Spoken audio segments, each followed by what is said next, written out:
नमस्कार। केंद्र सरकार द्वारा लागू किए गए कृषि अध्यादेशों को निरस्त करने के लिए किसान लगातार लड़ रहे हैं और राजनीतिक दल भी बिल का विरोध कर रहे हैं। आज गुरदासपुर में आयोजित एक प्रेस कॉन्फ्रेंस में भाजपा नेताओं ने बिल को किसान हितैषी करार दिया और कहा कि किसानों के हित में कांग्रेस पार्टी किसानों को गुमराह कर रही है। गांव से गांव की बैठकों के माध्यम से किसान को इन अध्यादेशों से अवगत कराया जाएगा।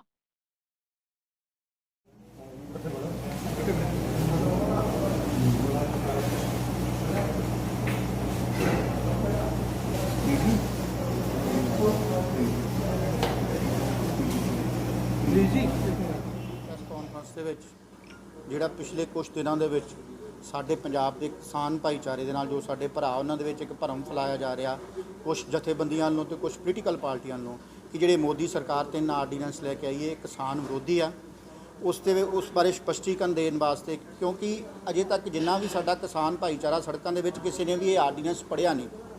ਇੱਕ ਮੇਰੀ ਤੁਹਾਡੇ ਮਾਧਿਅਮ ਦੇ ਨਾਲ ਕਿਸਾਨ ਭਰਾਵਾਂ ਨੂੰ ਬੇਨਤੀ ਆ ਵੀ ਕਿਰਪਾ ਕਰਕੇ ਇੰਟਰਨੈਟ ਤੋਂ ਡਾਊਨਲੋਡ ਕਰਕੇ ਜਾਂ ਕਿਤੋਂ ਵੀ ਉਹਨਾਂ ਨੂੰ ਅਸੀਂ ਪੰਜਾਬੀ ਦੇ ਵਿੱਚ ਪ੍ਰੋਵਾਈਡ ਕਰਾਵਾਂਗੇ। ਜਿਹੜੇ ਕਾਨੂੰਨ ਬਣੇ ਆ ਉਹਨਾਂ ਨੂੰ ਇੱਕ ਵਾਰੀ ਪੜ੍ਹ ਤੇ ਲੈਣ, ਪੜ੍ਹ ਕੇ ਉਹਨਾਂ ਨੂੰ ਪਤਾ ਲੱਗ ਜਾਏਗਾ ਇਹ ਕਿਸਾਨ ਵਿਰੋਧੀ ਆ ਕਿ ਕਿਸਾਨ ਹਿਤੈਸ਼ੀ ਆ। ਇਸ ਦਾ ਜਵਾਬ ਤੇ ਉਹ ਦੇ ਸਕਦੇ ਆ ਜੀ, ਪਰ ਅਸੀਂ ਉਹਨਾਂ ਨੇ ਹੀ ਪੰਜਾਬ ਦੇ ਵਿੱਚ ਜਿਹੜਾ ਸਭ ਤੋਂ ਪਹਿਲਾਂ 2 ਮਹੀਨੇ ਤੋਂ ਸਰਦਾਰ ਪ੍ਰਕਾਸ਼ ਸਿੰਘ ਬਾਦਲ ਆ ਉਹਨਾਂ ਨੇ ਵੀ ਬਾਈਟ ਦੇ ਕੇ ਇਸ ਬਿੱਲ ਦੇ ਵਿੱਚ ਜਿੰਨੀਆਂ ਇਹਦੀਆਂ ਖੂਬੀਆਂ ਸੀ ਉਹ ਗਿਣਾਈਆਂ।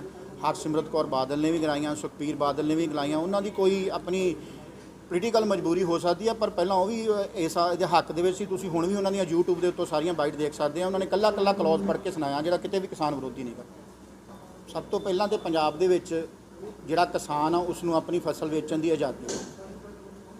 ਉਹ ਜਿੱਥੇ ਉਹਨੂੰ ਵੱਧ ਮੁੱਲ ਮਿਲ ਸਕਦਾ ਉੱਥੇ ਵੇਚ ਸਕਦਾ। ਦੂਸਰਾ ਜਿਹੜਾ ਇੱਕ ਭਰਮ ਫੈਲਾਇਆ ਜਾ ਰਿਹਾ MSP ਦਾ ਵੀ MSP ਖਤਮ ਹੋ ਰਹੀ ਹੈ। MSP ਬਿਲਕੁਲ ਖਤਮ ਨਹੀਂ ਹੋ ਰਹੀ।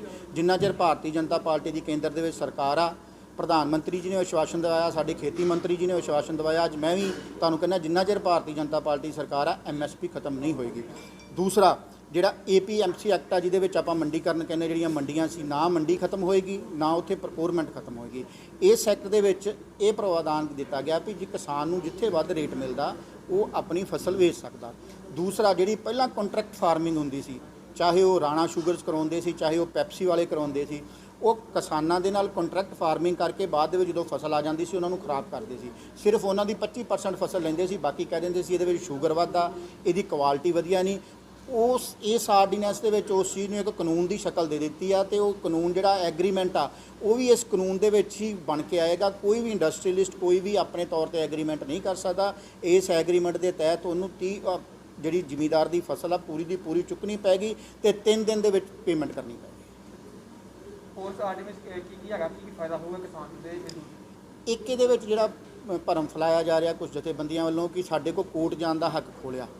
ਇਹਦੇ ਵਿੱਚ ਕੋਰਟ ਜਾਣ ਦਾ ਕੋਈ ਹੱਕ ਨਹੀਂ ਖੋਇਆ ਗਿਆ। ਉਹਦੇ ਵਿੱਚ ਕਾਨੂੰਨ ਦੇ ਵਿੱਚ ਇੱਕ ਕਲੌਜ਼ ਆ ਗਈ ਆ ਜਿਹਦੇ ਵਿੱਚ DC ਤੇ STM ਨੇ ਇੱਕ ਕਾਨੂੰਨ ਬਣ ਕੇ ਆ ਜਾਣਾ ਜਿਹਦੇ ਵਿੱਚ ਕੋਈ ਵੀ ਜ਼ਿਮੀਂਦਾਰ ਨੂੰ ਪ੍ਰੋਬਲਮ ਹੁੰਦੀ ਆ ਉਹਨੂੰ ਟਾਈਮ ਬਾਉਂਡ ਕਰ ਦਿੱਤਾ ਵੀ 30 ਦਿਨਾਂ ਦੇ ਵਿੱਚ ਉਹਦਾ ਫੈਸਲਾ ਕਰਨਾ ਹੀ ਕਰਨਾ। ਕਿਉਂਕਿ ਜਿਹੜੀ ਕੋਰਟ ਆ ਕੋਰਟ ਨੂੰ ਕਦੀ ਵੀ ਟਾਈਮ ਬਾਉਂਡ ਨਹੀਂ ਕਰ ਸਕਦੀ ਕੋਈ ਵੀ ਸਰਕਾਰ। ਕੋਰਟਾਂ ਦੇ ਵਿੱਚ ਕੇਸ ਦੀਵਾਨੀ ਦਾਅਵੇ ਤੁਹਾਨੂੰ ਪਤਾ ਲੰਬੇ ਚੱਲਦੇ ਆ, ਕਈ ਵਾਰੀ ਪੋਤੇ ਤੋਂ ਸ਼ੁਰੂ ਹੁੰਦੇ ਦਾਦੇ ਤੱਕ ਦੀਵਾਨੀ ਦਾਅਵੇ ਚੱਲਦੇ ਰਹਿੰਦੇ, ਉਹਦਾ ਕੋਈ ਉਹ ਨਹੀਂ ਹੁੰਦਾ, ਫੈਸਲਾ ਨਹੀਂ ਹੁੰਦਾ। ਇਸ ਕਰਕੇ ਜ਼ਿਮੀਂਦਾਰ ਭਰਾ ਨੂੰ ਬਿਲਕੁਲ ਨਹੀਂ ਡਰਨਾ ਚਾਹੀਦਾ। ਹੁਣ ਵੀ ਜਦੋਂ ਸਾਡੀ ਕੋਈ ਖੰਡ ਮਿਲ ਜਾਂ ਦੂਸਰੀ ਸਾਨੂੰ ਕੋਈ ਪੈਸਾ ਨਹੀਂ ਦਿੰਦੀ ਅਸੀਂ DC ਦਫ਼ਤਰ ਅੱਗੇ ਹੀ ਧਰਨਾ ਦਿੰਦੇ ਵੀ ਸਾਡਾ ਪੈਸਾ ਨਹੀਂ ਮਿਲ ਰਿਹਾ, ਪਰ ਉਦੋਂ DC ਕੋਲ ਕੋਈ ਇਹੋ ਜਿਹਾ ਕਾਨੂੰਨ ਨਹੀਂ ਸੀਗਾ ਜਿਹਦੇ ਵਿੱਚ ਜਿਹੜੇ ਇੰਡਸਟਰੀਲਿਸਟ ਆ ਉਹਨਾਂ ਦੇ ਕੋਲ ਉਹ ਪੈਸਾ ਦਬਾ ਸਕੇ ਜਾਂ ਦਬਾਅ ਪਾ ਸਕੇ। ਉਸੇ ਚੀਜ਼ ਨੂੰ ਸਟਰੋਂਗ ਕਰਨ ਲਈ ਮੋਦੀ ਸਾਹਿਬ ਇੱਕ ਕਾਨੂੰਨ ਲੈ ਕੇ ਆਏ ਆ ਜਿਹਦੇ ਵਿੱਚ ਕੋਈ ਵੀ ਇੰਡਸਟਰੀਲਿਸਟ ਆ ਚਾਹੇ ਉਹ ਸ਼ੂਗਰ ਮਿੱਲ ਵਾਲਾ ਵਾ ਚਾਹੇ ਹੋਰ ਕੋਈ, ਉਹ ਜ਼ਿਮੀਂਦਾਰ ਦਾ ਜਿਹੜਾ ਪੈਸਾ ਨਹੀਂ ਹੜਪ ਸਕਦਾ। ਜਿਹੜੀ APMC ਐਕਟ ਵਾ ਜਿਹੜੀ ਮੰਡੀ ਬੋਰਡ ਆ ਮੰਡੀ ਭੰਗ ਨਹੀਂ ਕਰਨਾ, ਉਹਦੇ ਵਿੱਚ ਜਿਹੜੀ ਪ੍ਰੋਕੋਰਮੈਂਟ ਆ ਉਹ ਬਿਲਕੁਲ ਹੀ ਅੱਗੇ ਵੀ ਜਿਹੜੀ FCI ਸੀਗੀ ਉਹ ਜਿੰਨੇ % ਕਰਦੀ ਸੀ ਉਸ ਤੋਂ ਬਾਅਦ ਜਿਹੜੀਆਂ ਪੰਜਾਬ ਦੀਆਂ ਏਜੰਸੀਆਂ ਸੀ ਉਹ ਖਰੀਦ ਕਰਦੀਆਂ ਸੀ। ਪੰਜਾਬ ਦੀਆਂ ਏਜੰਸੀਆਂ ਵੀ ਖਰੀਦ ਕਰਕੇ ਬਾਅਦ ਦੇ ਵਿੱਚ ਜਿਹੜਾ ਵੀ ਆਪਣੀ ਕਣਕ ਆ ਜਾਂ ਝੋਨਾ FCI ਨੂੰ ਵੇਚਦੇ ਆ। ਪੰਜਾਬ ਦੀਆਂ ਏਜੰਸੀਆਂ ਮੁੜ ਕੇ FCI ਦੇ ਹੀ ਖਾਤੇ ਦੇ ਵਿੱਚ ਲੱਗਦੇ। ਇਸ ਕਰਕੇ ਇਸ ਚੀਜ਼ ਦੀ ਕੋਈ ਡਾਊਟ ਨਹੀਂ ਗਾ। ਹਾਂ, ਇਸ ਚੀਜ਼ ਦੇ ਵਿੱਚ ਇੱਕ ਜਿਹੜਾ ਸਾਨੂੰ ਖਦਸ਼ਾ ਜ਼ਰੂਰ ਆ ਕਿਸਾਨਾਂ ਨੂੰ ਵੀ ਕਾਂਗਰਸ ਆਪਣੀ ਰਾਜਨੀਤੀ ਚਮਕਾਉਣ ਲਈ ਆਪ ਜਾਣ ਬੁੱਝ ਕੇ ਕਿਸਾਨਾਂ ਨੂੰ ਤੰਗ ਕਰ ਸਕਦੀ ਹੈ। ਕਿਉਂਕਿ ਜਿਹੜੀਆਂ ਮੰਡੀਆਂ ਹੁੰਦੀਆਂ ਉਹਦੀ ਰੇਸ਼ੋ ਹੁੰਦੀ ਆ ਵੀ 3 ਮੰਡੀਆਂ FCI ਕੋਲ ਆ, 2 ਮੰਡੀ ਇੱਕ ਪਨਸਪ ਕੋ, ਇੱਕ ਵੇਅਰ ਹਾਊਸ ਕੋ, ਇੱਕ ਫੂਡ ਸਪਲਾਈ ਕੋਲ ਆ।